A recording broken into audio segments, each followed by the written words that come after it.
Apa jadinya jika sebuah sistem yang lahir di kota kecil ribuan tahun lalu diterapkan pada negara kepulauan dengan ratusan juta penduduk?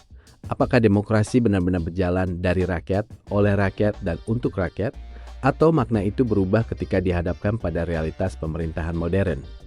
Untuk menjawabnya, kita perlu kembali ke sejarah, lalu melihat bagaimana demokrasi dipraktikkan di Indonesia hari ini.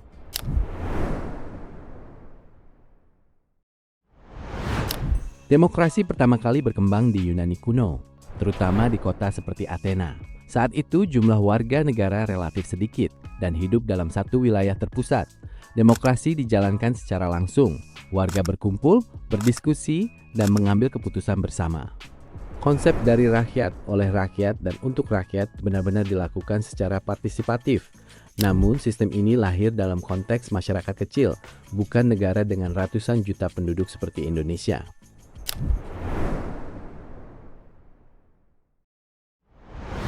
Indonesia memiliki lebih dari 280 juta penduduk yang tersebar di ribuan pulau. Demokrasi langsung seperti di Athena tentu mustahil diterapkan.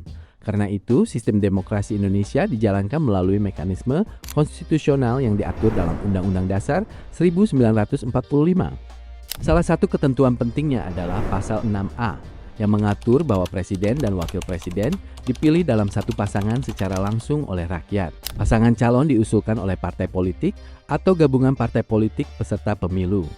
Pasangan calon yang memperoleh lebih dari 50% suara dengan sebaran minimal tertentu di berbagai provinsi ditetapkan sebagai pemenang. Jika tidak ada yang memenuhi syarat tersebut, maka dilakukan putaran kedua antara dua pasangan dengan suara terbanyak. Secara normatif, pasal ini tampak sangat demokratis karena rakyat memilih langsung pemimpinnya. Namun disinilah muncul pertanyaan kritis. Jika calon hanya bisa diusulkan oleh partai politik, apakah rakyat benar-benar memiliki kebebasan penuh untuk menentukan pilihan? Ataukah pilihan rakyat sebenarnya sudah dibatasi oleh proses seleksi internal partai? Pertanyaan ini muncul karena dalam praktiknya, rakyat tidak memilih dari seluruh kemungkinan tokoh bangsa, melainkan dari kandidat yang telah disaring oleh mekanisme partai, yang tentu memiliki kepentingan segelintir orang dan kalkulasi elektoral masing-masing. Disinilah perdebatan tentang makna oleh rakyat menjadi relevan. Apakah rakyat benar-benar menjadi subjek utama atau hanya menjadi pemilih dalam pilihan yang sudah ditentukan?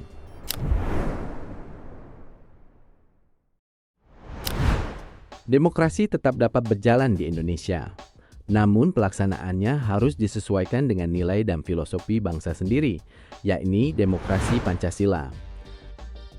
Demokrasi Pancasila tidak hanya bertumpu pada suara terbanyak, tetapi juga pada nilai moral, kebijaksanaan, dan musyawarah. Ia tidak sekedar prosedural, melainkan substantif.